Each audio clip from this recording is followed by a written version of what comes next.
2015. This is a special call meeting of the Board of Trustees of UISD. Today is Monday, June 29th, 2015. We are present at the Student Activity Complex Fine Arts Building, meeting room number 1. Agenda item 1, Mr. Rodriguez, could you please call roll? Alicia Olivares. Present. Ricardo Molina. Present. Javier Montemayor. Present. Ramiro Reyes III. Present. Ricardo Present. Thank you. I hereby call this meeting to order. Let the record reflect that there is a quorum present, and this meeting has been duly called. And notice of this meeting has been posted in accordance with the Texas Open Meetings Act, Texas Government Code, Chapter 551. Agenda item number 3, closed session. I don't think that there's a necessity. We may not have that happen. All right, so I guess we'll move on to agenda item number 4A, appointment of Director Energy Management. Yes, Mr. Montemayor, members of the board, my recommendation for the Director of Energy Management is Mr. Manuel Menchaca. So move. Second. A motion and a second. Any discussion by any board members? No discussion. All those in favor? Agenda item passes. Agenda item 5A, discussion information, 2015-2016 budget workshop. Yes, Leila, can you join us? But before Leila starts, I'd like to share some information with the board and obviously with the public of where we're at on the budget. Part of this budget, I think, is as the board recalls, and I think the public also recalls, we had a very good idea that this year was going to be an extremely tight budget financially. We looked at our values. I think our values really didn't go down as much as what we thought they did. State was able to, increase our state revenues very little, but at this point in time, I think we're going to be able to accomplish a lot of things that we wanted to accomplish.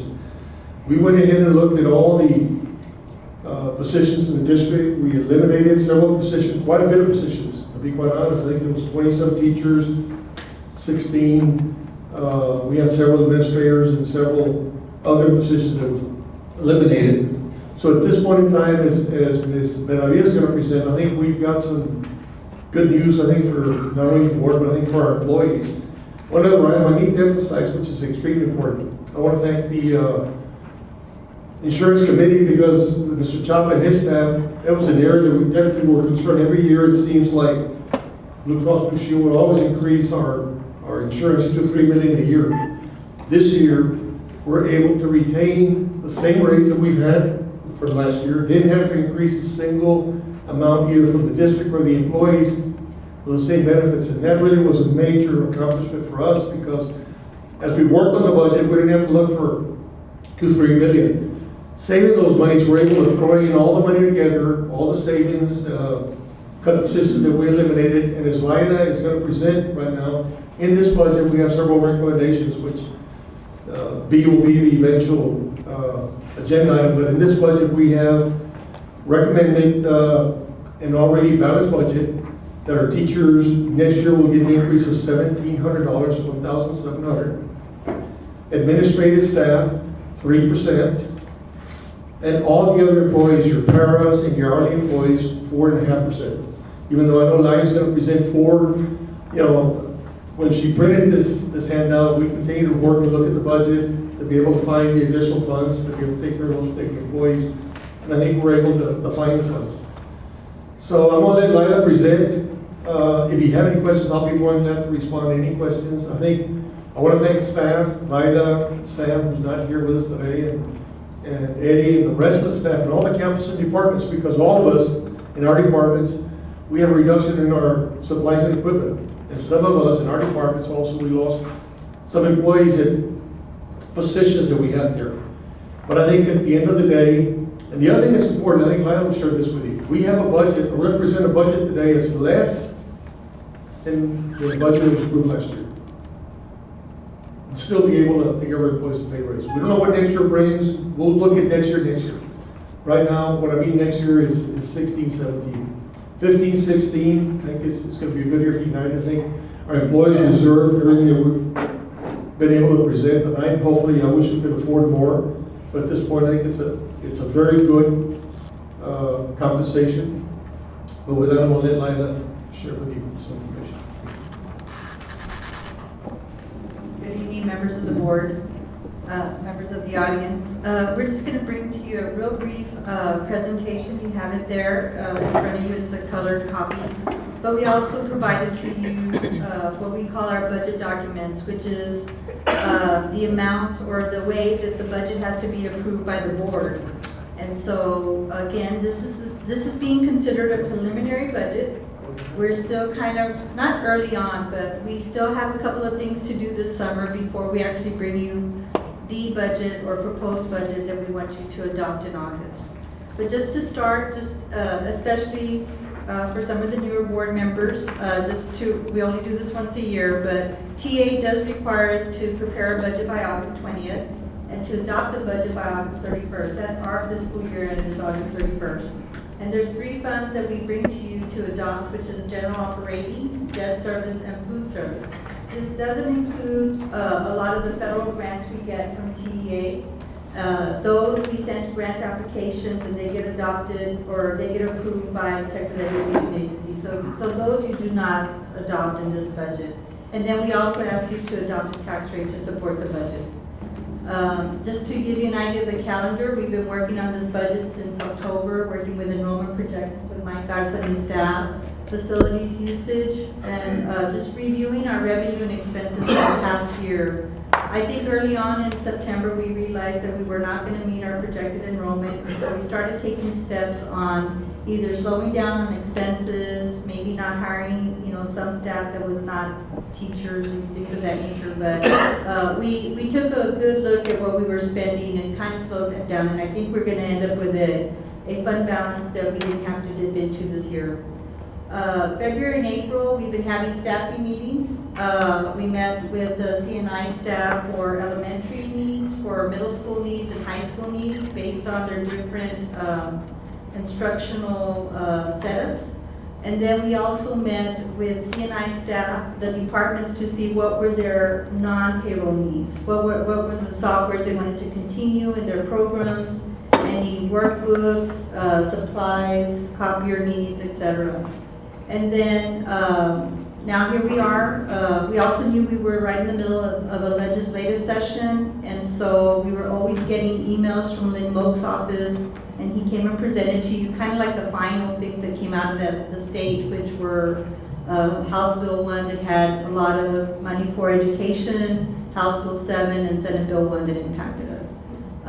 So here we are, end of June. The budgets were due to our area with 20% cuts. We went in early on. I know in February we showed you that we might be a little short on funds. Luckily, the legislative session came in with some additional money for students, and so that helped us really balance this budget that you see before you right now. But let me tell you, we still had to go in and do some 20% cuts in supplies and materials, not necessarily the fixed costs, the things that we have contracts with, but just other areas. We've had a couple of workshops, and then in mid-July, we're going to receive our final tax values from the Webb County Appraisal District. It'll be a certified roll. And then in August, during the board meeting, that's when we'll have, before the board meeting, we'll have a public hearing. And then in that regular board meeting in August, we hope to bring you the budget to adopt and also a tax rate. And then, of course, our new budget would be in effect on September 1st. Just to talk about the revenue, we have 3 portions of revenue. We have our local revenue, which a large part of it is our property taxes, and then we have our state revenue that's based on our student population and attendance. And then our federal revenue, this revenue is more like what we get for Medicaid reimbursement and other grants that don't go through Texas Education Agency. The key issues in this budget, of course, the tax revenue. We have in here budgeted, as of right now, $160,887,000. This is just on the maintenance and operations side. We are saying that we're going to stay at the $1.04. That's where we are right now. The values that we received from the Webb County Appraisal District did show that we had an increase in values of about 5%. The only thing is, at least the last 3 years, we've been experiencing anywhere between 11 to 15% in increase in values, and that had to do with the mineral values going up. So in red, I kind of pointed that out there because back in February, this is what at a appraisal district meeting, this was what was told to us. the mineral appraisal firm advises that mineral values will decline in 2016. They're starting to see a slowdown in production and decline in oil prices. I was telling my bosses, Mr. Santos and Mr. Zuniga, that, here we are halfway through this year, and we could get some data from this firm. Okay, how many more new wells are out there? And so we can really start getting ready for next year so we're not caught off guard. We'll have updates from the appraisal district. Right now they're going through all their ARB hearings. I know a lot of people in our district got new values from their homes, and a lot of them are being protested, but the majority of the values that are being protested right now are minimal values. You're talking, those are like multi-million-dollar values. So we're waiting for that to be settled. The state revenue, what we're using right now, we're budgeting a projected enrollment of 43,345, and that is a very, very conservative amount. We didn't want to be caught off guard, but we'll be checking on it in September when those kids start showing up. Again, the session ended on June 1st. House Bill 1 gave us a little bit more money per student for 2016, but it kind of gave us the same amount for 2017, so we can't expect an increase in state revenue or too much in 2017, next year at this time when we're doing the budget. The Austin Neal, which helps us, it increased to 7428, and then it does go a little bit higher in 1617.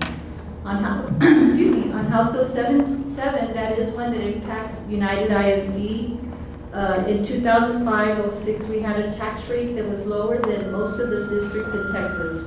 Most of the districts in Texas were at $1.50. We were at $1.38. And so this certain House bill gives us some additional money per year, $7.3 million. It is included in the budget right now.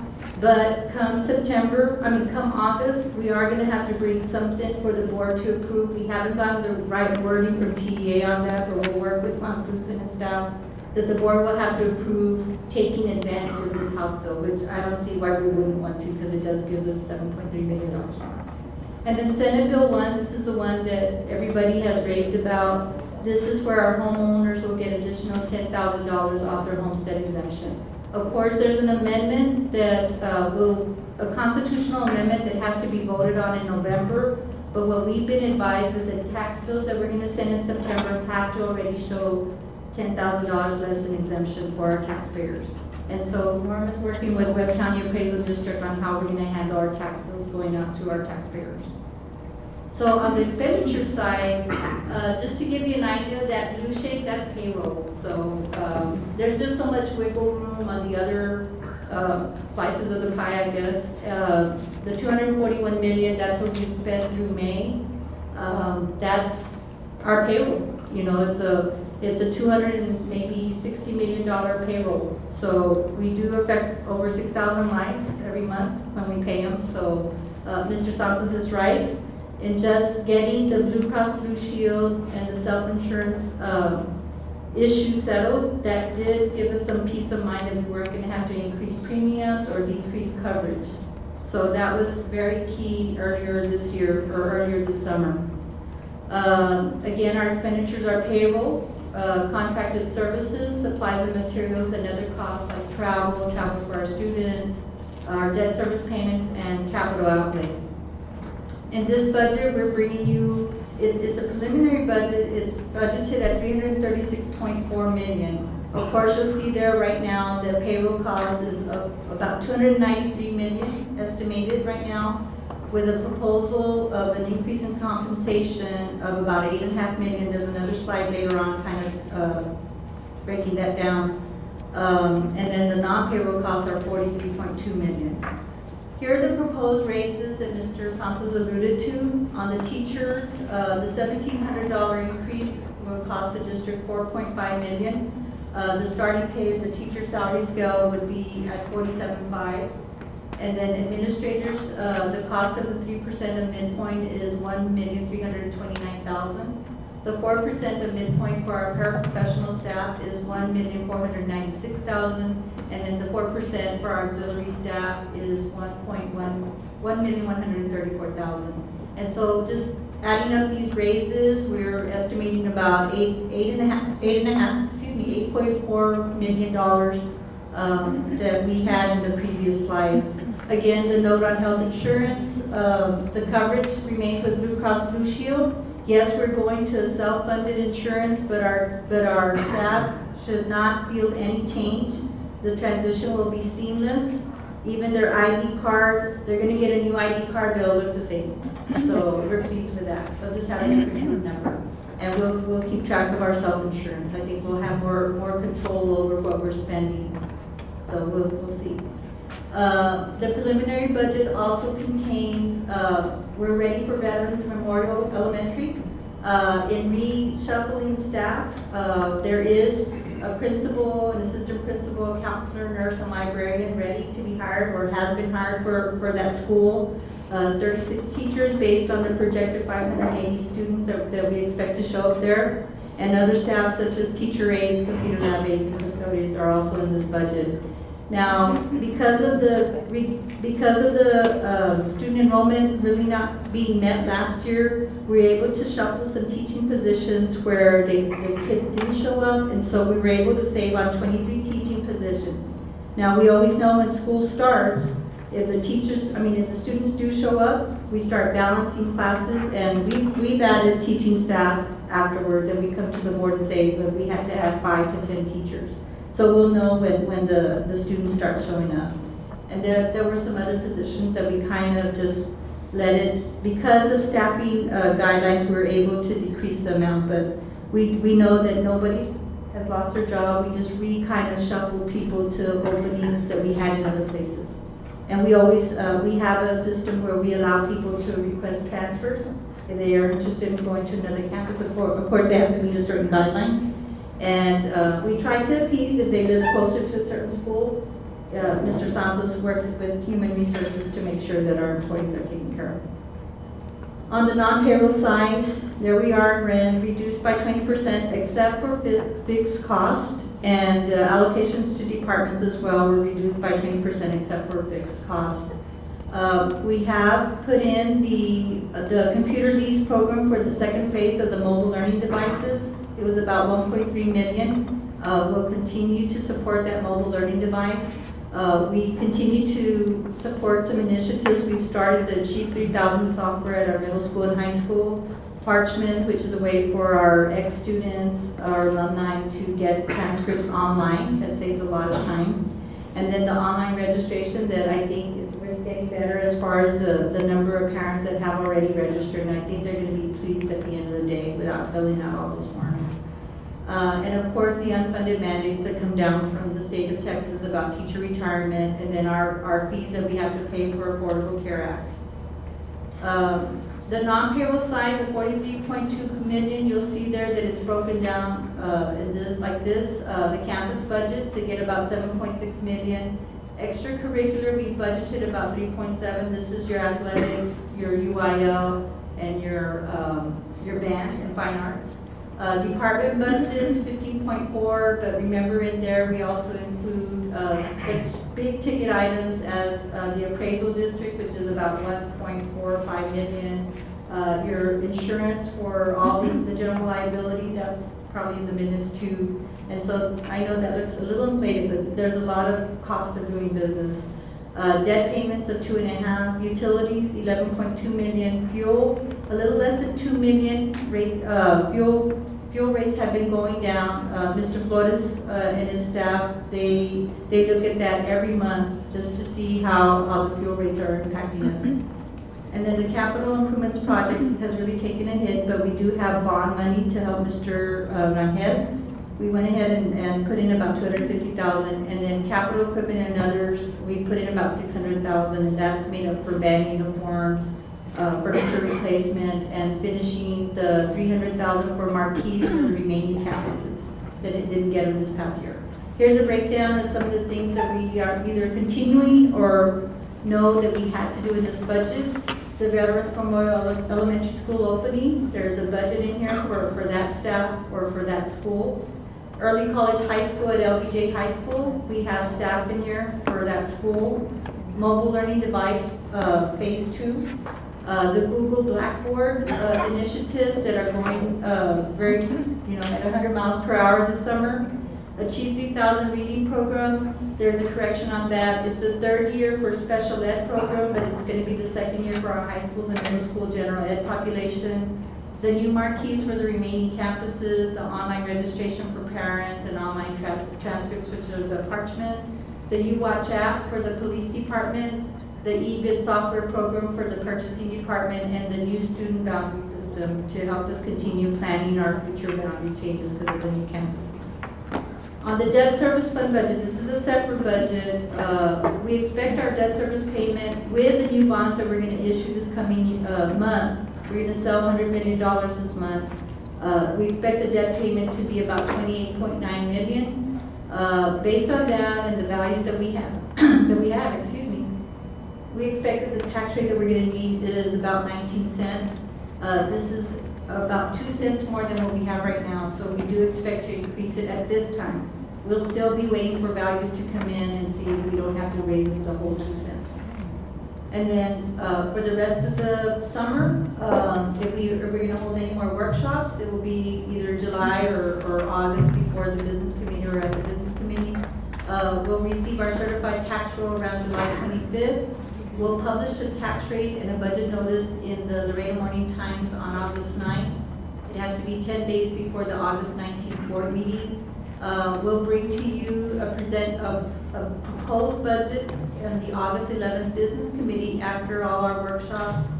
And we'll certify the roll on August 19th. We'll adopt the budget and the tax rate on the 19th. We'll have hopefully the wording to approve the House Bill 7 fractional funding fix. And after that, once the budget is approved, Norman and her staff will mail out tax statements in September reflecting the additional $10,000 homestead exemption. So that's the way we see the rest of the summer playing out. So I don't know if anybody has any comments. I just need maybe, just for my information, can I get some information with regards to the projected enrollment when it comes to my district? I see houses and multifamily units going up everywhere. I just want to know, what it is that we're looking at. I think the numbers may show that it's a decrease, but I just don't, it just doesn't sit well with me. I think our numbers are increasing. Although I don't have that information here with me, I can get very specific, we can provide it to you this week. Overall, we have a decrease district-wide because some areas have decreased. For example, Rio Bravo, Teniso, some of the other districts, and some of the other areas in our district. Your particular area may have increased, but the overall net effect is probably a decrease. When you're moving teachers from cutting 2 teachers here and moving them to other because of the projected decrease in student enrollment at that particular campus, with all the units that are going up around my area, I just want to see what the numbers look like. So Sure, and we can segregate that out specifically to the schools in your particular district. Sure. And provide you that specific information. Like, why don't we provide the whole board Yes, with sir. all Yes, sir. all the districts and where we have to move staff based on enrollment, but we provide that on Thursday's packet to the And you can board. do that. Since we're also getting a lot of development Yes. on the south side. I know there's new subdivisions coming up. Also here by the loop, there's new subdivisions in Ejido. So we're also expanding. Yes. So I know we're also getting new schools over here. So- We're hoping, back to what Lila and Mike are saying, Yes. we're hoping that we're off on the projected enrollment, Yes. that the numbers are gonna be higher than what we anticipated. And if they are, then obviously, we have to find teachers to replace, not to replace, but to add to those campuses. What happened last year, and I've been here over 30 years, I've never seen this, where we lost enrollment. We lost enrollment this year to what it was last year. I think the key word is conservative. So. Yes, sir. I think Very that's probably conservative. the best way to explain it, that we're conservative for the purposes of the budget and to make sure that we go into it with a optimistic goal of having more than what our enrollment projections are. And again, as Mr. Santos said, in the 17 years that I've been here, we've never had a negative enrollment figure. Yeah, at the worst in the 17 years that we've had is maybe a plus 200, plus 300. In this case, it was a negative, and to the point where we didn't even get the students that we had the year before back in. And that was concerning. But it was not just UISD, it was everybody along the border of Texas, to be honest with you, from El Paso to Brownsville. So we weren't immune to that situation. I guess the cuts have been also with the oil fields and with mineral rights, and we're also getting cuts in there. I think, do you know how long we're gonna be like this and also with mineral rights? By any chance? Well, I know the that- thing is that I think we can use, like, let's say this year, you know, we'll get with this mineral firm, and we'll just say, okay, what do we look like now? They can get information from the Texas Railroad Commission on new wells, production that's been reported to the state of Texas. But our wells are Honestly, still producing that. there's wells producing. But- Now, what happens Did is they decrease decline real the fast. amount? My question is, did they increase on the amount, or are they still? There were new wells added in 2014 into our road. That's why we still have a 5% increase. The problem is that maybe these producers aren't making newer wells to add to our To road. excel a little bit more? Yes, yes. Where we are right now. Right, now, some of them have commitments to those landowners to make wells, you know, to continue making wells. So hopefully, there's some of those landowners, of course, hopefully will be in our area. So again, it's just something that we know exists and that we can keep tabs on it, either by getting information from that mineral firm that will give us our values next year. So we just have to be kind of on watch about that. One thing I just wanted to add real quick was, when we do the projections, obviously we do it for a large area and we do it by campus. What really triggers a lot of it is a per grade level assignment, in that we may project a particular number of students per grade level, and it may be off one or two, and that one or two is adding or subtracting a teacher. So when we get down to that level, that's where the rubber meets the road, basically. But we'll provide you that information as well. Thank you. Thank you, Chair. Thank you. Okay, agenda item 5B, approval of employment compensation increase for 2015-16 school work year. Yes, Mr. President, members of the board, my recommendation for the 2015-16 school year is for the teachers, $1,700, for the administrators is 3%, for the paras and the hourly, 4.5%. And I think this, we bring a balanced budget, including these raises in the budget. I have a question. Second. The Second. motion and second discussion, I have a question on Yes, sir. the 1,700. What percentage does that reflect? That equates from the midpoint of the average, it's 3.22% increase. And that's from the average, which is the average on the teacher salary. Yes, sir. We have a motion and a second. I have it's a different motion. My motion would be that we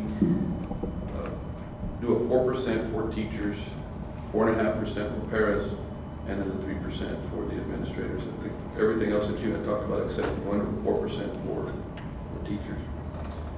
That would be my motion. Well, I'd like to make a motion to increase to 5% to the payrolls. If we're gonna give more to the teacher, Okay, give to the payrolls. If you can work on that. You have a motion on the floor. Is there a second to Mr. Montemayor's motion first? Second with discussion. Okay. Okay, what would be the financial impact, Mr. Santos? I would guess on teachers, you know, adding additional 300, it's about almost 800,000. That additional $300, I think, to bring them pretty close to 4%. And that would be, I think, probably we're pretty close to about 2,000. Increase of $300 from 17 to 2,000, pretty close to 4%. And Patty might be able to correct me there, but I think you're looking at almost 800,000 there. For the paras and the hourly, every 0.5% is about 300,000. So right now we have, 17, 3, and 4.5. But I mean, give us directions, and what we would need to do, and I need to be upfront, is we probably have to look and see where we can cut to be able to make this meet. Could be marquees, could be a whole bunch of other items, but If that's the wishes of the board, I mean, somehow we'll find the funds. I mean, we're able to bring about this budget with races that we didn't think we were gonna be able to do, really 4 or 5 months ago. And I commend you, Mr. Santos, and I commend Lyda and her staff. I'm very impressed with the work that has been done here. And I, for one, am for parity, and I'm for financially awarding staff for accomplishments and for the work that they do. However, you mentioned that this, do you feel, Mr. Santos, that this would be a financial burden on the school district if we were to approve this? I think it'll be very tight, not only now financial burden, but I think if obviously this is continuous, and as we look at next year's budget, really don't know where we're gonna be at. It'll be difficult to be able to find, it's really almost about $1 billion that we gotta find, additional $1 billion somewhere.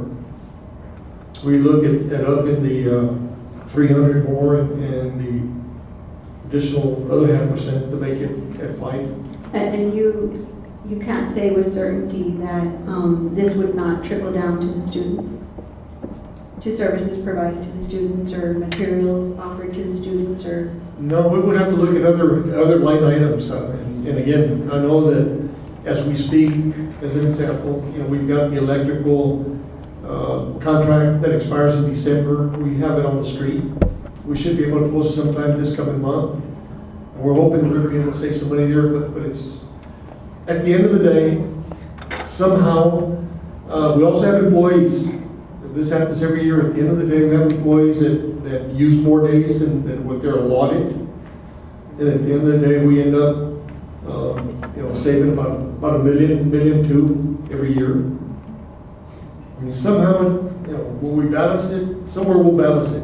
It's going to be difficult, absolutely. I mean, I'd like to compensate our employees. I wish we could compensate all the employees, because I think when you look at the 6,000 employees that United has, I think they're outstanding. I think you look at the academic area that our kids have done, but I think the rest of us, from the administrators, obviously our teachers are leading our students, but the rest of us, our hourly employees, our paras, all of us work to support what we do at the campuses. And all of us, I'm saying all employees merit the increase, but it'll be difficult. But I mean, we'll manage, we'll fight it. All I'm saying, if you give us that directive somehow. Just some clarification on the teachers. Yes. Right now we have a $1,700, and that's about 3.2%. Yes. I think the 4% would make the $1,700 $2,000 per teacher. Yeah, Is that's that- 300, yes, 300 more, it's about almost 800,000 more. Yes. Well, that's what they're asking. 4% equates to about 2,000. It equates to adding another 800,000 to our budget, or finding the 800,000. Then we move that 0.5% for the paras and the hourly, that's another 300, so it's about $1 million more than we have to find.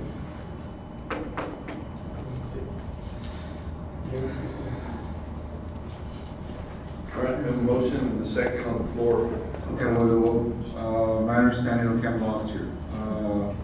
So we're gonna stay at what? The motion's gonna be at, for the teachers, it's gonna be, for $2,000. That's what the raise is gonna be, right? 4%. Which is a 4%. For administration, it's gonna be a 3%, and for the paras and auxiliaries, it will be a 5%, right? My motion is 4% for the teachers, 3% for the administrators, and 4.5% for the paraprofessionals.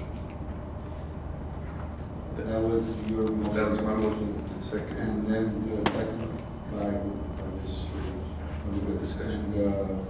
Then Mr. Molina has another motion. Yes. Well, this one hasn't died yet. This motion hasn't died yet. What's our motion, guys, and we can take Mr. Molina's motion up for the,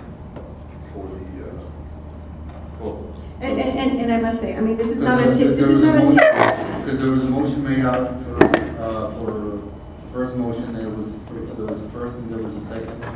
Then there was a discussion, You're correct, I don't think it died. and then it died, it didn't die. So I think there was a first and a second, and it didn't die. Mr. Montemayor made another motion, which was for discussion. So right now, there is no motion. That's what You have the main motion, which is still on the floor, and then you have the substitute motion, Mr. Montemayor, Mr. Oliveros, and Mr. Molina wants to basically adopt Mr. Montemero's motion with the Over the exception that 5%. instead of the 4.5%, go to 5%, but he needs a second to his motion. Mr. Molina needs a second to his motion. He only has a motion on his own. Okay, before we make, call a question, Mr. Santos, if, now, all the questions that I asked you were not related to a 5% for paraprofessionals, because that would create an even greater burden, financial burden. And it's not that I'm against paraprofessionals in any way, I am for parity, but I'm also for saving the school district and working in the best interest of all the taxpayers of this community, and making our school district fiscally sound. And this is not a tit for tat, this is not a war. We're not at war here. We're for everybody. And I just want to make sure that what we're doing, Mr. Santos and Lyda and your staff are okay with that. Say, I know it's going to be difficult, but is it even something we can do? On the 5%. On the 5%? On the 5% is what she's asking. Yeah, well. What would an additional 0.5% for the paras? It's about 300,000. 300,000. So I think when you look at adding the additional. $1,300,000. It's about $1 million, well, it's about $1.1 million, $1.1 million. 800 plus 300. 800 and 300, plus about $1.1 million. Give it a second, Mr. Molina. Go ahead, second. Okay, so then the first motion that has to be taken up is Mr. Molina's motion. Would be the first one to be voted on. Just to be clear, the motion is that the raises for the paraprofessionals reflect a 5% raise, for teachers a 4% raise, and administrators a 3% raise. Correct.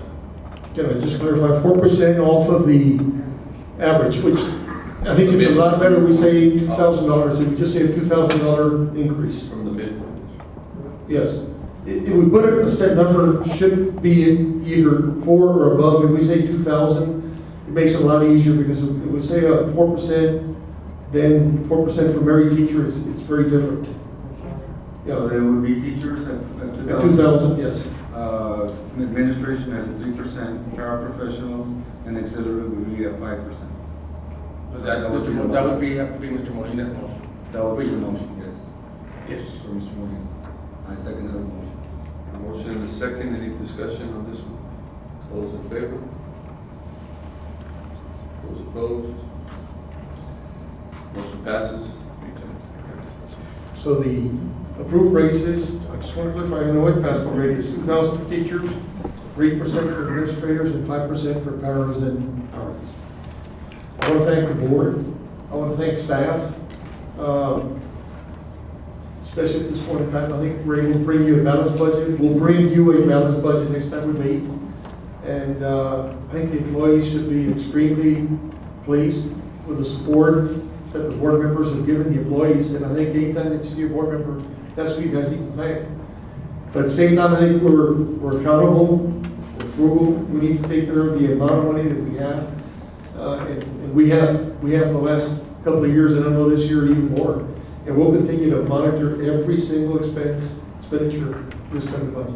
And again, I want to thank the board on behalf of the 6,000 employees for the support that y'all give us. Thank you, Mr. Santos. Item number 6, adjournment. Motion to adjourn. Second.